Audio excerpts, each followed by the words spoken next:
Hello my dear student, ফিজিওনিক্স চ্যানেলে তোমাদের সবাইকে স্বাগত। তোমাদের ক্লাস 10 এর ফিজিক্যাল সায়েন্সের যে সেকেন্ড চ্যাপ্টারটি রয়েছে অর্থাৎ গ্যাসের আচরণ, সেই চ্যাপ্টারের ক্লাস নিয়ে আজকে আমি চলে এসেছি। তোমাদের ক্লাস 10 এর ফার্স্ট চ্যাপ্টার আমি অলরেডি আমার এই চ্যানেলে আপলোড করে দিয়েছি। তোমরা যারা দেখোনি অবশ্যই সেই ক্লাসটা গিয়ে আগে দেখে এসো, তারপর তোমরা এই ক্লাসের ভিডিওটা দেখবে। তো চলো শুরু করা যাক।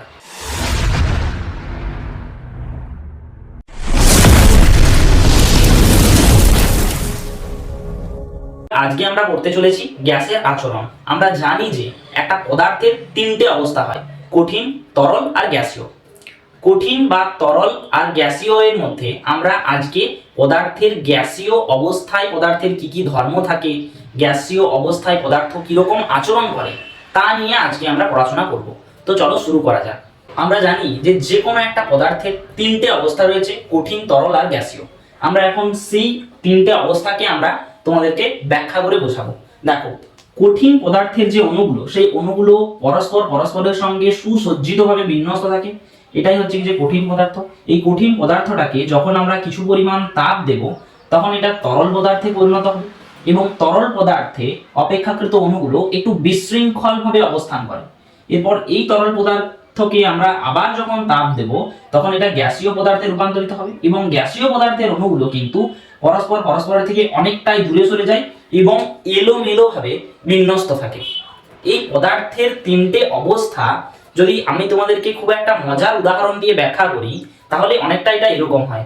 তোমরা তো সকলেই স্কুলে যাও, স্কুলে গিয়ে তোমরা ক্লাসের মধ্যে যখন বন্ধু বা তোমাদের সকল ক্লাসমেটরা বেঞ্চে সুশৃঙ্খলভাবে সারিবদ্ধভাবে বসে থাকো এবং ক্লাস করো তোমাদের টিচারের, তখন তোমাদের যে অবস্থাটা সেটা তোমাদের কঠিন অবস্থা। তখন তোমরা বেঞ্চে যেমন সারিবদ্ধভাবে বসে থাকো, ঠিক সেই রকম ভাবে কঠিনের অণুগুলোও কিন্তু পরস্পরের সঙ্গে একদম সুসংবদ্ধভাবে সারিবদ্ধভাবে পেয়েছে। এরপর যখন তোমাদের টিফিন টাইম হয় না, দেখবে অনেক ছোট ছোট ছেলেমেয়েরা স্কুল ক্যাম্পাসের মধ্যেই খেলাধুলো শুরু করে দেয়। তখন তারা ওই স্কুল ক্যাম্পাসের মধ্যেই থাকে, কিন্তু তারা এদিক ওদিক ছোটাছুটি করে। সেই সময় তোমাদের যে অবস্থাটা সেটা কিন্তু তরল অবস্থার সঙ্গে আমরা তুলনা করতে পারি। আবার স্কুল ছুটি হওয়ার পর তোমাদের অবস্থাটা ঠিক গ্যাসীয় অবস্থার মতো। যে যার নিজের বাড়ির দিকে তোমরা কিন্তু রওনা হও, তখন তোমাদের গতিগুলো কিন্তু আরো বিশৃঙ্খল হয়ে যায়। তাহলে খুব সুন্দরভাবে তোমরা কঠিন, তরল আর গ্যাস এই তিনটে পদার্থের সঙ্গে তোমাদের নিজেদেরই একটা খুব সাদৃশ্য পেলে। এরপর তোমাদের এই গ্যাসীয় পদার্থের মেন চারটে ধর্ম রয়েছে। সেই ধর্ম চারটে কি কি? চাপ, যেটাকে আমরা পি দিয়ে রিপ্রেজেন্ট করব, আয়তন বা ভলিউম, যেটাকে আমরা ভি দিয়ে রিপ্রেজেন্ট করব, গ্যাসের উষ্ণতা বা তাপমাত্রাও তোমরা এটাকে বলতে পারো, যেটাকে আমরা টি দিয়ে রিপ্রেজেন্ট করব। এছাড়া গ্যাসের ভর বা গ্যাসের পরিমাণ, যেটাকে আমরা স্মল এম বা ম্যাস দিয়ে রিপ্রেজেন্ট, ম্যাস ভরের ইংরেজি ম্যাস হয়, সেজন্য আমরা এটাকে এম দিয়ে রিপ্রেজেন্ট করেছি। তো এই চারটে ধর্মের উপরে ভিত্তি করে পরবর্তীকালে বিভিন্ন বিজ্ঞানীরা গ্যাস সংক্রান্ত বিভিন্ন সূত্রাবলী আবিষ্কার করেছেন। তো যখন আমরা গ্যাসের কোনো একটা সূত্রতে দুটো রাশি সম্পর্কে কোনো একটা কথা বলবো, তখন বাকি অপর দুটো রাশিকে কিন্তু অবশ্যই আমরা ধ্রুবক বা কনস্ট্যান্ট ধরে নিতে হবে। গ্যাসের যে চারটে প্রধান ধর্ম আমি তোমাদেরকে বললাম, চাপ, তাপমাত্রা বা উষ্ণতা, ভর, আয়তন, সেই চারটে ধর্ম সম্পর্কে তোমাদের একটু প্রাথমিক ধারণা আমি দিয়ে দিই। গ্যাসের চাপ বলতে আমরা কি বুঝি?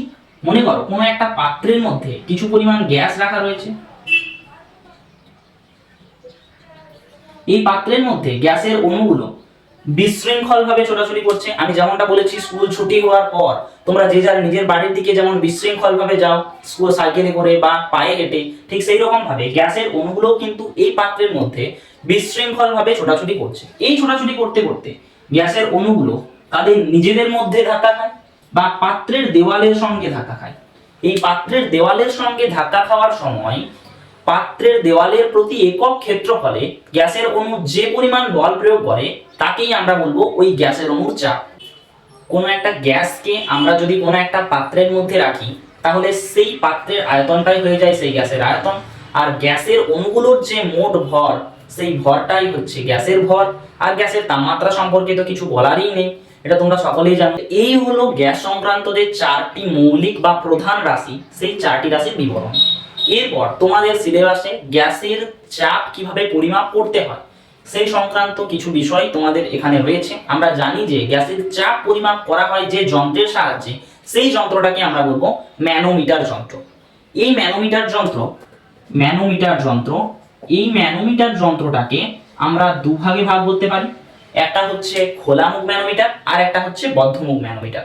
তো খোলা মুখ ম্যানোমিটারের সাহায্যে আমরা সেই সকল গ্যাসেরই চাপকে পরিমাপ করতে পারবো যে সকল গ্যাসের চাপটা প্রমাণ বায়ুমণ্ডলীয় চাপের খুব কাছাকাছি, তাদেরকে আমরা খোলা মুখ ম্যানোমিটারের সাহায্যে পরিমাপ করতে পারবো।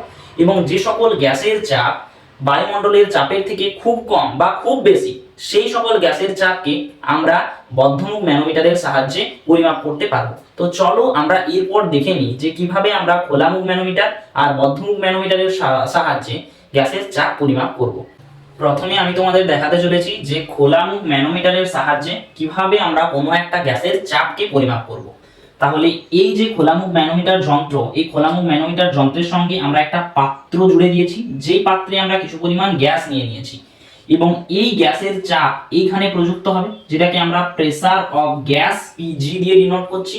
এবং এইখানে আমাদের বায়ুমণ্ডলীয় চাপ প্রযুক্ত হবে, যেটাকে আমরা প্রেসার অফ এয়ার দিয়ে ডিনোট করছি। তাহলে এটা একটা খোলামুখ ম্যানোমিটার, দেখো এর মুখটা খোলা রয়েছে এবং এইখানে বাতাসের চাপ প্রযুক্ত হবে। আর এই যে ইউ আকৃতি বিশিষ্ট নল, এই ইউ আকৃতি বিশিষ্ট নলে আমরা কিছু পরিমাণে পারদ নিয়ে নিয়েছি। তাহলে এখন আমরা দেখব যে কিভাবে এই খোলামুখ ম্যানোমিটারের সাহায্যে আমরা চাপ পরিমাপ করব। দেখো, যদি পারদ দল যেই দিকে ইউ আকৃতির নলের যেই দিকে পাত্র যোগ করা রয়েছে সেই দিকে যদি পারদ দল উঁচুতে উঠে যায়, তাহলে আমাদেরকে ধরে নিতে হবে যে প্রেসার অফ এয়ার, সেই প্রেসার অফ গ্যাসের থেকে নিশ্চয়ই বেশি। কারণ আমরা ওজনদারিতে যখন কোনো একটা ওজন মাপি বা দাঁড়িপাল্লাতে যখন কোনো একটা ওজন মাপি, তখন আমরা কি দেখি যে ব্যক্তিটি ভারী সেই ব্যক্তি নিচের দিকে নেমে যায়, আর যে ব্যক্তির ওজন হালকা সেই ব্যক্তি উপরের দিকে উঠে যায়। তাহলে এই ম্যানোমিটার যন্ত্রের ক্ষেত্রে যেহেতু প্রেসার অফ এয়ার এটার মান বেশি, তার জন্য এই প্রেসার অফ এয়ার বেশি হওয়ার জন্য পারদ দল নিচে নেমে গেছে, আর অপেক্ষাকৃত প্রেসার অফ গ্যাসের মান কম হওয়ার জন্য এই দিকে পারদ দল উপরে উঠে এসেছে। খুব সিম্পল ব্যাপার, অনেকটা দাঁড়িপাল্লাতে ওজন মাপার মতো। তাহলে এখান থেকে আমরা বলতে পারি যে pressure of air pressure of গ্যাসের থেকে কিন্তু বেশি। তাহলে এই ক্ষেত্রে আমরা এই গ্যাসের চাপের মানটা আমরা কিভাবে বের করব? তাহলে আমি ধরে নিচ্ছি যে যেদিকে আমরা পাত্র যোগ করে রেখেছি সেই দিকে যে উচ্চতায় পারদের তলটা উঠে এসেছে, তার থেকে এই যেদিকে মুখটা খোলা রয়েছে ইউ আকৃতির নলের, সেই দিকে পারদ তল এইচ আকৃতির নিচে রয়েছে, অর্থাৎ এই যে জায়গাটা, এই জায়গাটার মান আমরা এইচ ধরে নিচ্ছি। তাহলে এখন pressure of gas PG is equal to PA minus HDG। এই HDG কোথা থেকে এলো? ক্লাস 9 এ তোমরা একটা প্রমাণ করেছিলে, দেখবে যে কোনো একটা প্রবাহী স্তম্ভের যে চাপ, সেই চাপ মাপার যে রাশিমালা, সেই চাপ মাপার রাশিমালাতে এটা কিন্তু প্রমাণ করা হয়েছিল। তাই এখন আমি আর এটা প্রমাণ করে তোমাদেরকে দেখাচ্ছি না। এখানে H হচ্ছে যে এই পারদ তলের উচ্চতার পার্থক্য, D হচ্ছে তোমাদের এই পারদের ঘনত্ব, আর G হলো এই যেই স্থানে আমরা এই পরীক্ষাটা করছি সেই স্থানের অভিকর্ষজ ত্বরণ। তাহলে PG সমানে PA মাইনাস HDG। এটাই খোলামুখ ম্যানোমিটারে কোনো একটা গ্যাসের চাপ মাপার রাশিমালা। যদি পারদ তলটা এই যেদিকে গ্যাসের পাত্রটা যোগ করা রয়েছে সেই দিকে উঠে আসে, অর্থাৎ বায়ুর চাপ যদি বেশি হয় গ্যাসের চাপের থেকে, তাহলে সেক্ষেত্রে খোলামুখ ম্যানোমিটারে আমাদের গ্যাসের চাপ মাপার রাশিমালাটা হলো PG সমানে PA মাইনাস HD। এখন আমি দেখো তোমাদের ওই আগের খোলামুখ ম্যানোমিটারের চিত্রটাই অল্প একটু পরিবর্তন করেছি। কি পরিবর্তন করেছি? আগের চিত্রটাতে আমাদের পারদ তলটা উঠেছিল এই দিকে, অর্থাৎ গ্যাসের চাপটা সেক্ষেত্রে কিন্তু কম ছিল এবং বায়ুমণ্ডলের চাপটা সেক্ষেত্রে কিন্তু বেশি ছিল। এক্ষেত্রে দেখো আমি পারদ তলটা উঠিয়েছি যেই দিকে বাতাসের চাপ প্রযুক্ত হয়েছে সেই দিকে, অর্থাৎ এক্ষেত্রে আমাদেরকে বুঝে নিতে হবে যে গ্যাসের চাপটা এক্ষেত্রে বেশি এবং বায়ুমণ্ডলের চাপটা এক্ষেত্রে কম, কারণ এদিকে বাতাসের চাপ প্রযুক্ত হচ্ছে এবং এদিকে গ্যাসের চাপ প্রযুক্ত হচ্ছে। আমি তোমাদের আগেই বলেছি যে দাঁড়িপাল্লাতে যার ওজন বেশি সে কিন্তু নিচের দিকে থাকে এবং যার ওজন কম সে উপরের দিকে থাকে। তাহলে এই ক্ষেত্রে কিন্তু আমাদের বায়ুমণ্ডলের চাপ যেহেতু কম সেই জন্য সে উপরের দিকে রয়েছে, এবং গ্যাসের চাপ যেহেতু বেশি তার জন্য এখানে পারদ তল কিন্তু নিচের দিকে রয়েছে। অর্থাৎ আমরা এখান থেকে বলতে পারি যে pressure of gases it's greater than pressure of air. তাহলে এক্ষেত্রে আমরা এই গ্যাসটার চাপটা কিভাবে পরিমাপ করব? এক্ষেত্রে এই গ্যাসের চাপটা পরিমাপ করার রাশিমালাটা অল্প একটু পরিবর্তন হয়ে যাবে। সেই রাশিমালাটা হবে পিজি মানে প্রেসার অফ গ্যাসেস সমান PA pressure of air minus HDG, আমরা আগেরটাতে করেছিলাম, এটাতে হবে প্লাস এইচডিজি। এইটাই হবে একটা খোলা মুখ ম্যানোমিটারের ক্ষেত্রে যদি গ্যাসের চাপটা বেশি হয় এবং বাতাসের চাপটা যদি কম হয়, তাহলে সেই গ্যাসটার চাপ পরিমাপের রাশিমালা পিজি সমানে পিএ প্লাস এইচডিজি। আশা করি এই রাশিগুলো আর তোমাদেরকে ব্যাখ্যা করে বোঝানোর কোনো প্রয়োজন নেই। তো চলো এরপরে আমরা জানবো যে বদ্ধমুখ ম্যানোমিটারের সাহায্যে কিভাবে আমরা কোনো একটা গ্যাসের চাপ পরিমাপ করব। এটা খুবই ইজি। এই বদ্ধমুখ ম্যানোমিটারে গ্যাসের চাপ পরিমাপ করাটা খুব ইজি আমি বললাম এই কারণে যে এক্ষেত্রে তো বাতাসের চাপ প্রযুক্ত হওয়ার কোনো ব্যাপারই থাকছে না, কারণ ম্যানোমিটারটাই তো বদ্ধ। তাহলে বাতাসের চাপ প্রযুক্ত হচ্ছে না, শুধুমাত্র এখানে গ্যাসের চাপ প্রযুক্ত হচ্ছে। এখানে গ্যাসের চাপ মাপার রাশিমালাটা হবে পিজি সমানে এইচডিজি, যেখানে এইচটা হলো দুই দিকের নলের পারদের যে উচ্চতা সেই উচ্চতার পার্থক্য, সেটা হচ্ছে কি যে এইচ, ডি পারদের ঘনত্ব এবং জি সেই স্থানের অভিকর্ষজ ত্বরণ। যদি এগুলোকে আমরা গুণ করে দিই তাহলেই কিন্তু আমরা একটা বদ্ধমুখ ম্যানোমিটারে আমরা কোনো একটা গ্যাসের চাপকে কিন্তু সহজেই আমরা পরিমাপ করতে পারবো। তো আমি তোমাদের এই যে দুটো টপিক পড়ালাম, খোলামুখ ম্যানোমিটার আর বদ্ধমুখ ম্যানোমিটারে গ্যাসের চাপ কিভাবে তোমরা পরিমাপ করবে, এই দুটো টপিক কিন্তু খুব একটা ইম্পর্টেন্ট নয়, কিন্তু তোমাদের বইয়ে রয়েছে তাই আমি তোমাদেরকে পড়িয়ে দিলাম। কারণ ইউটিউবে সমস্ত ধরনের ছাত্রছাত্রীরাই পড়াশোনা করতে আসে। অনেকের এরকমই ধারণা থাকে যে শুধুমাত্র ইম্পর্টেন্ট টপিকগুলো পড়ে পরীক্ষাতে ভালো নম্বর পাওয়া, আবার অনেক ছাত্রছাত্রী এরকমও থাকে যারা সমস্তটাই পড়তে চায়। তো সকলের জন্যই আমাকে পড়াতে হয়, সেই জন্য আমি কোনো কিছু বাদ না দিয়ে একটু জেড যা কিছু রয়েছে সবকিছুই আমি তোমাদেরকে বোঝাবো। তোমাদের যাদের এইগুলো আনইম্পর্টেন্ট মনে হবে তোমরা জাস্ট এই জায়গাটা একটু স্কিপ করে চলে যাবে। তো এরপর আমাদের যেটা রয়েছে সেটা হলো প্রমাণ বায়ুমণ্ডলীয় চাপ। আমরা এর আগেই এই কথাটা ব্যবহার করেছি যে প্রমাণ বায়ুমণ্ডলীয় চাপ। তো প্রমাণ বায়ুমণ্ডলীয় চাপ ব্যাপারটা কি? আমাদের বায়ু স্বাভাবিকভাবে যে চাপ দেয় সেই চাপ 76 সেন্টিমিটার উঁচু পারদস্তম্ভ বা 10.3 মিটার উঁচু একটা জলস্তম্ভের চাপের সমান। বিজ্ঞানী টরিসেল্লি পরীক্ষার মাধ্যমে এটা প্রমাণ করেন এবং এর মানও কিন্তু পরীক্ষার মাধ্যমে নির্ণয় করা হয়। তাহলে আমরা আজকে এখানে হাতে কলমে নির্ণয় করব যে প্রমাণ বায়ুমণ্ডলীয় চাপের মান কত। দেখো 10.3 মিটার জল বা 76 সেন্টিমিটার উঁচু যে পারদ, এরা দুজনেই প্রবাহী। তাহলে সেই প্রবাহীর চাপ মাপার যে রাশিমালা P is equal to HDG, তাহলে সেই সূত্র থেকেই আমরা আজকে প্রমাণ বায়ুমণ্ডলীয় চাপের মানটা আমরা নির্ণয় করব। তবে এই প্রমাণ বায়ুমণ্ডলীয় চাপের মান নির্ণয় করার জন্য আমাদের বেশ কিছু কন্ডিশন রয়েছে। আমরা 76 সেন্টিমিটার উঁচু পারদস্তম্ভের চাপের সমান চাপ যে প্রমাণ বায়ুমণ্ডলীয় চাপ সেটাই আমরা নির্ণয় করছি। তবে এর জন্য আমাদের যে কিছু কিছু শর্ত রয়েছে সেটা হলো 0 ডিগ্রি সেন্টিগ্রেড উষ্ণতা, সমুদ্রপৃষ্ঠে 45 ডিগ্রি অক্ষাংশ, এই দুটো কন্ডিশন থাকবে। আর 76 সেন্টিমিটার উঁচু পারদস্তম্ভের চাপের সমান চাপটাই হবে প্রমাণ বায়ুমণ্ডলীয় চাপ। তাহলে 76 সেন্টিমিটার উঁচু পারদস্তম্ভের চাপ P is equal to HDG, উচ্চতা এই যে জায়গায় আমরা 76 সেন্টিমিটার বসাবো। ডি পারদের ঘনত্ব, ডি এর মান তাহলে 13.6 গ্রাম পার সেমি কিউব, এটা আমরা সকলেই জানি। আর জি সেই স্থানের অভিকর্ষজ ত্বরণ যেটার মান 980। তোমরা নিজেরা ক্যালকুলেশন করে দেখবে যে এই মানটা হবে P সমানে 1.01325 into 10 to the power 6 dyne per semi square. এটা সিজিএস পদ্ধতিতে প্রমাণ বায়ুমণ্ডলীয় চাপের মান। যদি আমরা এসআই পদ্ধতিতে করি তাহলে এটা হবে 1.01325 ইনটু 10 টু দি পাওয়ার 5।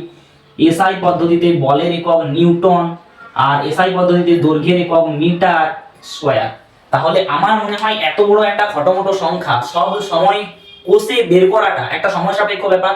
সেই জন্য তোমরা একটু কষ্ট হলেও চেষ্টা করবে এই মানটাকে মুখস্থ রেখে দেওয়ার। বহুবার পরীক্ষাতে এটা 1 নাম্বারের ছোট প্রশ্নে পড়তেই পারে যে প্রমাণ বায়ুমণ্ডলীয় চাপের মান কত, বা বিভিন্ন অঙ্ক করার ক্ষেত্রেও তোমাদের কিন্তু এই মানটা দরকার হতে পারে। তার জন্য এই মানটা একটু মনে রেখে দেওয়ার চেষ্টা করবে যে প্রমাণ বায়ুমণ্ডলীয় চাপের মান সিজিএস পদ্ধতিতে 1.01325 into 10 to the power 6 dyne per semi square, আর এসআই পদ্ধতিতে শুধুমাত্র 10 টু দি পাওয়ার 6 এর পরিবর্তে 10 টু দি পাওয়ার 5 হয়ে যাবে, আর এককটা নিউটন পার মিটার স্কয়ার হয়ে যাবে। এর পরের যে টপিকটা রয়েছে সেটা তোমাদের পরীক্ষার জন্য খুবই গুরুত্বপূর্ণ একটা টপিক, যেটা হলো বয়েলস এর সূত্র। বয়েলস এর সূত্র কি না, 1662 খ্রিস্টাব্দে ইংরেজ বিজ্ঞানী রবার্ট বয়েল স্থির উষ্ণতায় নির্দিষ্ট ভরের কোনো একটা গ্যাসের চাপ তার আয়তনের সাথে কিভাবে পরিবর্তিত হয় সেই সংক্রান্ত একটা সূত্র কিন্তু বিজ্ঞানী রবার্ট বয়েল দিয়েছিলেন। সেই সূত্রটাই বয়েলের সূত্র নামে পরিচিত। তাহলে সেই সূত্রটা কি? তিনি বিবৃতিটা বলেছিলেন এই রকম যে স্থির উষ্ণতায় নির্দিষ্ট ভরের কোনো একটা গ্যাসের চাপ তার আয়তনের সঙ্গে ব্যস্তানুপাতে পরিবর্তিত হয়। অর্থাৎ এটার গাণিতিক রূপটা হবে পি প্রপোর্শনাল টু 1/v। কখন? যখন ওই গ্যাসের ভর m আর উষ্ণতা t এই দুটো কিন্তু কনস্ট্যান্ট থাকবে, তখন কিন্তু p প্রপোর্শনাল টু 1/v হবে। বা p সমানে এই সমানুপাতিক চিহ্ন তুলে সমান চিহ্ন দিতে হলে একটা ধ্রুবক দিয়ে গুণ করতে হয়, সেই ধ্রুবকটা আমরা এখানে নিয়ে নিচ্ছি k ইনটু 1/v।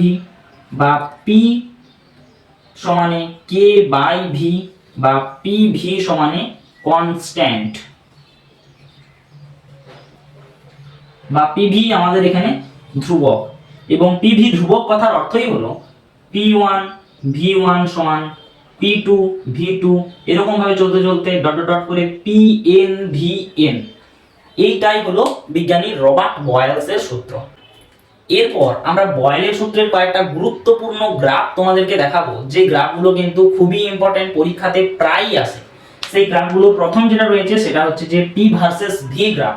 এই গ্রাফটা কিরকম হয়, যদি আমরা এরকম একটা গ্রাফ এঁকে নিই যেটার এক্স অক্ষ বরাবর আমরা পি কে এবং ওয়াই অক্ষ বরাবর আমরা ভি কে প্লট করি, তাহলে এই লেখচিত্রটা হবে এই রকম। এবং এই যে লেখচিত্রের প্রকৃতি, এই লেখচিত্রের প্রকৃতিটাকে আমরা বলবো সমপরাবৃত্ত, বা এটাকে আমরা আয়তাকার পরাবৃত্তও বলতে পারি। আয়তাকার পরাবৃত্ত, এটা আমাদের 1 নম্বর গ্রাফ। এরপর তোমাদের 2 নাম্বার যে গ্রাফটা রয়েছে সেটা হচ্ছে যে পিভি ভার্সেস পি যে গ্রাফটা। পিভি ভার্সেস পি এর গ্রাফটা হবে x অক্ষের সমান্তরাল একটা সরল রেখা, ঠিক আছে? এটা ধরে নাও এটা T1 ডিগ্রি সেন্টিগ্রেড উষ্ণতাতে এবং এটা হবে T2 ডিগ্রি সেন্টিগ্রেড উষ্ণতাতে। অবশ্যই T2 is greater than T1। এটা পিভি ভার্সেস ভি গ্রাফ এবং এটা মূল বিন্দু। তাহলে আমরা এই যে গ্রাফটাতে এটা x অ্যাক্সিস বরাবর আমরা p কে নিয়েছি এবং y অ্যাক্সিস বরাবর আমরা pv কে নিয়েছি। তারপরে আমরা কি গ্রাফটা পেলাম না, একটা সমান্তরাল সরল রেখা পেলাম x অক্ষের সঙ্গে, যেটা সমান্তরালে রয়েছে আমরা এরকম একটা সরল রেখা পেলাম। এখানে আমরা pv ভার্সেস p নিয়েছি, এখানে আমরা p না নিয়ে যদি আমরা v নিতাম তাহলেও কিন্তু আমাদের গ্রাফটা এরকমই হতো, কারণ p এর যে কোনো মানের জন্য pv কনস্ট্যান্ট আর v এর যে কোনো মানের জন্য pv কনস্ট্যান্ট। এরপর আমাদের সর্বশেষ গ্রাফ p ভার্সেস 1/v। এই গ্রাফটা কিরকম হবে, এটা একটা মূল বিন্দুগামী একটা সরল রেখা হবে।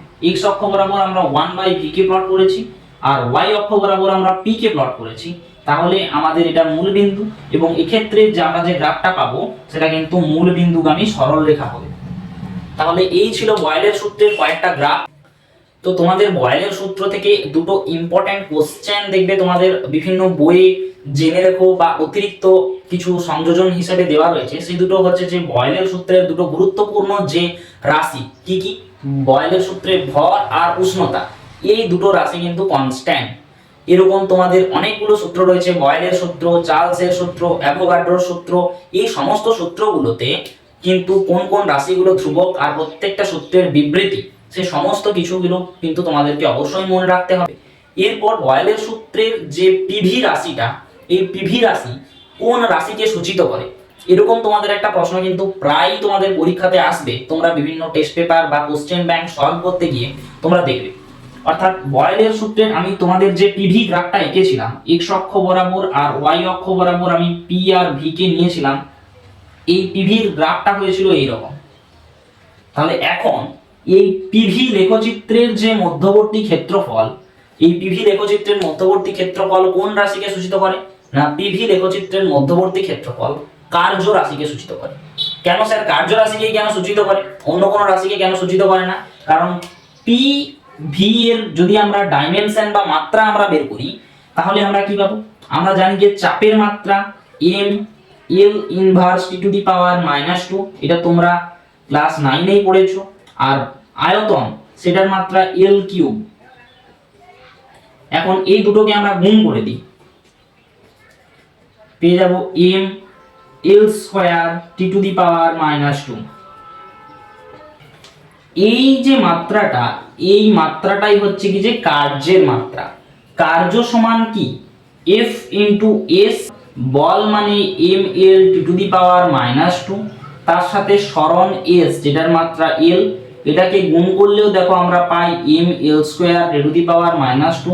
তাহলে এই কার্যের মাত্রা আর এখানে পিভি এর মাত্রা যেহেতু একই, সেই জন্য পিভি রাশি সর্বদা কার্যকে সূচিত করে এবং পিভি যে লেখচিত্র, সেই লেখচিত্রের মধ্যবর্তী ক্ষেত্রফল কিন্তু সবসময় আমাদের কার্যকে বোঝায়। যেহেতু পিভি রাশির মাত্রা সেম একদম কার্য রাশির মাত্রার মতোই, সেই জন্য পিভিটাও কার্য রাশির মতো একটা স্কেলার রাশি এবং পিভি রাশির এককটাও কার্য রাশির মতোই। সিজিএস পদ্ধতিতে একক আর এবং এসআই পদ্ধতিতে এর একক জুল। তাহলে পিভি রাশির মাত্রা, একক সমস্তটাই কার্যের মতো। এরপর আমি বয়েলের সূত্র থেকে কয়েকটা কনসেপচুয়াল প্রশ্ন আমি তোমাদের জন্য নিয়ে এসেছি, যে প্রশ্নগুলো কিন্তু তোমাদের মাধ্যমিকের জন্য ভেরি ভেরি ইম্পর্ট্যান্ট তোমরা বলতে পারো, বা তোমাদের টেস্ট ফার্স্ট সামেটিভ বা সেকেন্ড থার্ড সামেটিভেও এগুলো কিন্তু পড়তে পারে। এগুলো তোমাদের বইয়েই দেখবে দেওয়া রয়েছে, আমি সেই জিনিসটাকে তোমাদের একটু ব্যাখ্যা করে বুঝিয়ে দিচ্ছি। প্রথম প্রশ্ন যেটা, সেটা হলো জলাশয়ের তলদেশে থেকে বায়ুর যে বুদবুদ সেটা জলের উপরে উঠে আসার সময় তার আয়তন ক্রমশ বাড়তে থাকে কেন? দেখো, সবার প্রথমে আমাদেরকে এটা বয়েলের সূত্র দিয়ে ব্যাখ্যা করতে হবে। বয়েলের সূত্র থেকে আমরা কি জানি যে P প্রপোর্শনাল টু 1/v, অর্থাৎ যদি আমরা চাপটা বাড়াই কোনো একটা গ্যাসের তাহলে সেই গ্যাসের আয়তনটা কমবে, এবং যদি আমরা কোনো একটা গ্যাসের চাপ কমাই তাহলে সেই গ্যাসের আয়তনটা বাড়বে। কখন এটা পসিবল? যখন ভর আর উষ্ণতা এই দুটো কিন্তু কনস্ট্যান্ট থাকবে। তাহলে এই পাত্রের মধ্যে আমরা কিছু পরিমাণ জল নিয়ে নিয়েছি এবং আমরা চিত্রে দেখিয়েছি যে বুদবুদ সৃষ্টি হচ্ছে, যেই বুদবুদের আয়তন তার তলদেশে একেবারে ছোট, তারপর যত এটা উপরের দিকে উঠতে উঠতে গেছে তত কিন্তু এই বুদবুদের আয়তন কিন্তু ক্রমশ বড় হয়েছে। কেন এটা হয়েছে? জলাশয়ের তলদেশে জলের গভীরতা অত্যন্ত বেশি, সেই জন্য সেখানে জলের চাপও বেশি। আর জলের চাপ যেহেতু বেশি, আমরা বয়েলের সূত্রানুসারে জানি যে জলের চাপ যেখানে বেশি হয় সেখানে আয়তন কম হয়। তাহলে সেই ঘটনাটাই এইখানে ঘটেছে। এখানে জলের চাপ যেহেতু বেশি, তাই এখানে জলের বুদবুদের আয়তন কম। অপেক্ষাকৃত আর একটু উপরে যখন এটা এসেছে তখন সেখানে জলের চাপটা কিন্তু একটু কমেছে, আর জলের চাপ কমার জন্য আয়তন আরো একটু বৃদ্ধি পেয়েছে। এইরকম করতে করতে যখন একেবারে উপরে উঠে এসেছে, সেই একেবারে উপরের জায়গাতে জলের চাপ কিন্তু একেবারেই কম, আর জলের চাপ অনেকটাই কম হওয়ার জন্য সেখানে জলের আয়তন অর্থাৎ বুদবুদের আকার কিন্তু অনেকটাই বেশি। তাহলে বুঝতে পারা গেল জলাশয়ের তলদেশের থেকে বায়ুর বুদবুদ যখন উপরের দিকে উঠে আসে তখন কেন সেই বুদবুদের আয়তনটা বৃদ্ধি পায়। খুব সোজা কথায় যদি আমি বলতে যাই তাহলে বয়েলের সূত্র থেকেই বলা যায় যে জলাশয়ের তলদেশে জলের গভীরতা বেশি হওয়ার জন্য সেখানে জলের চাপ বেশি, আর জলের চাপ বেশি হওয়ার জন্য সেখানে জলের বুদবুদের আয়তন কম। কিন্তু যখনই জলের বুদবুদ উপরে উঠে আসে, সেই উপরে জলের গভীরতা কম হওয়ার জন্য জলের চাপও কম, সেই জন্য সেখানে জলের আয়তনটা কিন্তু অনেকটাই বেশি। তাহলে তোমরা আশা করি বুঝতে পেরেছো। এরপর যে প্রশ্নটা আমি তোমাদের কাছে নিয়ে এসেছি সেটা বয়েলের সূত্র সংক্রান্তই। সেই প্রশ্নটা কি না, বেলুনে যদি আমরা ফু দিয়ে বেলুনকে বায়ু পূর্ণ করি তাহলে বেলুনের অভ্যন্তরের চাপ এবং বেলুনের যে আয়তন সেই আয়তন উভয়েই বৃদ্ধি পায়। তাহলে কি বয়েলের সূত্র ভুল? একটা জিনিস ভালো করে ভেবে দেখো, যখন কোনো একটা বেলুনকে আমরা মুখে করে বাতাস দিয়ে সেই বেলুনটাকে আমরা ফোলাই, তাহলে সেই বেলুনের অভ্যন্তরে বেলুনের চাপ বৃদ্ধি পায়, এবং শুধুমাত্র চাপই নয় তার সাথে সাথে বেলুনটাও আয়তনে কিন্তু অনেকটাই বড় হয়। তাহলে আমাদের কিন্তু মনে হচ্ছে যে এক্ষেত্রে বয়েলের সূত্র ভুল, অর্থাৎ P প্রপোর্শনাল টু V হয়ে যাচ্ছে। চাপও বাড়ছে, চাপ বাড়ার সাথে সাথে বেলুনের আয়তনও বাড়ছে, তাহলে বয়েলের সূত্র ভুল। তাহলে আমরা এতক্ষণ ধরে ভুল সূত্রটা করলাম কেন? সেই ভুল সূত্র আমাদের এতক্ষণ ধরে পড়ে সময় নষ্ট হয়ে গেল। তোমাদের মনে হচ্ছে তোমরা গালিগালাজ করছো আমাকে। কিন্তু না, বয়েলের সূত্র কিন্তু ভুল নয়। আপাতভাবে তোমাদের এটা মনে হচ্ছে যে বয়েলের সূত্র ভুল, কিন্তু বয়েলের সূত্রের প্রথমেই আমি দেখো দুটো কথা বলেছি যে বয়েলের সূত্র কিন্তু স্থির ভর এবং স্থির উষ্ণতার ক্ষেত্রে প্রযোজ্য। ওইখানেই টুইস্ট। বয়েলের সূত্র স্থির ভর আর স্থির উষ্ণতার বস্তুর ক্ষেত্রেই প্রযোজ্য। যদি আমরা বেলুনটাকে ফু দিয়ে বায়ু পূর্ণ করি তাহলে সেই বেলুনের ভর কিন্তু আর স্থির থাকে না, বেলুনের ভর কিন্তু বৃদ্ধি পেয়ে যায় ক্রমশ, যার ফলে বেলুনের চাপ বাড়ার সাথে সাথে বেলুনের আয়তন বাড়লেও বয়েলের সূত্র কিন্তু ভুল নয়। কারণ এক্ষেত্রে বয়েলের সূত্র ঠিকঠাকভাবে প্রযোজ্যই নয়। বয়েলের সূত্র প্রযোজ্য হবে সেই সকল ক্ষেত্রে যে সকল ক্ষেত্রে ভর আর উষ্ণতাটুকু কনস্ট্যান্ট থাকবে। এখানে যেহেতু ভর আর উষ্ণতা হয়তো কনস্ট্যান্ট কিন্তু ভর কনস্ট্যান্ট নেই বলে এখানে বয়েলের সূত্র প্রযোজ্য নয়। তার জন্য বয়েলের সূত্র তো ভুল হওয়ার কোনো প্রশ্নই আসতে পারে না। এরপর আমি তোমাদের বয়েলের সূত্র থেকে দু একটা অঙ্ক করাবো, আর তোমরা সবার আগে আমাকে কমেন্ট করে লিখো তো যে বয়েলের সূত্রে ধ্রুবক রাশি দুটো কি কি। তাহলে আমি বুঝতে পারবো যে তোমরা কতটা মন দিয়ে আমার এই ক্লাসটা করেছো। প্রত্যেকটা সূত্রের ধ্রুবক রাশিগুলোকে মনে রাখাটা কিন্তু খুব ইম্পর্টেন্ট। যখনই তোমরা ধ্রুবক রাশি দুটোকে মনে রাখবে তখনই তোমাদের সূত্রটা লেখাটা অনেকটা সহজ হয়ে যাবে। অনেক সময় এরকম হয় যে সূত্র মুখস্থ করে এসেছো কিন্তু সূত্রের প্রথমটা কি দিয়ে শুধু সেটাই ভুলে গেছো। তাহলে সেক্ষেত্রে তোমরা যদি কোন দুটো রাশি ধ্রুবক সেটা যদি তোমরা মনে রাখতে পারো তাহলে সূত্রের স্টার্টিংটা তোমাদের লেখাটা সহজ হবে, যার কারণে তোমরা সূত্রটা একদম প্রথম থেকে শেষ পর্যন্ত তোমরা সহজেই লিখতে পারবে। তাহলে আর দেরি না করে ভিডিওটা যদি আমার ভালো লেগে থাকে তাহলে অবশ্যই লাইক করো, আর এরকমই যে কনসেপ্ট ক্লিয়ারিং ভিডিও তোমরা যদি চাও তাহলে অবশ্যই কমেন্ট করো। আর সবার প্রথম বয়েলের সূত্রের যে দুটো ধ্রুবক রাশি সে দুটো কমেন্ট করে আগে লেখো। এখনই ক্লাসটা শেষ হয়ে যাচ্ছে না, আমি তোমাদেরকে একটা অঙ্ক হোমওয়ার্ক তো দেবই, আর তার সাথে সাথে একটা অঙ্ক আমি এখানে করাবো বয়েলের সূত্র থেকে। তো চলো আমরা আগে অঙ্কটা করি। তাহলে বয়েলের সূত্র থেকে আমরা একটা অঙ্ক আমরা এখানে লিখে নিয়েছি। অঙ্কটা কি? একটি বেলুনে 95 সেন্টিমিটার পারদ চাপে 0.8 লিটার বাতাস ভরা আছে। যদি উষ্ণতাটা স্থির রেখে চাপটাকে কমানো হয় এবং 76 সেন্টিমিটার পারদ চাপে আনা হয় তাহলে ওই বেলুনের আয়তন কত হবে? তাহলে এখানে আমাদের বেলুনের প্রাথমিক চাপ ছিল দেখো 95 সেন্টিমিটার পারদ চাপ। তাহলে প্রাথমিক চাপকে আমি P1 দিয়ে লিখছি। সেই P1 এর মানটা কত ছিল? 95 সেন্টিমিটার। পারদ চাপকে Hg দিয়ে লেখা হয়। তোমরা এখানে লিখবে যে প্রাথমিক চাপ P1 ব্র্যাকেটের মধ্যে 95 সেন্টিমিটার Hg। আমি আর লিখছি না কারণ ভিডিওটা অনেকটা লেন্দি হয়ে যাবে। এরপর যে চাপটাকে কমিয়ে আমরা 76 সেন্টিমিটার পারদের চাপে নিয়ে এসেছি, সেই জন্য অন্তিম যে পারদ চাপ এখানে লিখবে অন্তিম চাপ P2 সমান 76 সেন্টিমিটার Hg।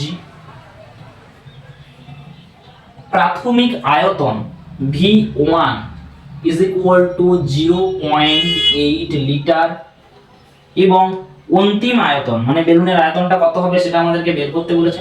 তাহলে আমি লিখছি যে অন্তিম আয়তন এটা সমান তোমরা V2 ধরে নেবে। V2 এই ফরম্যাটটা যখনই তোমরা সাজাতে পেরে যাবে তখনই কিন্তু অঙ্কটা করাটা অনেকটা সহজ হয়ে যাবে।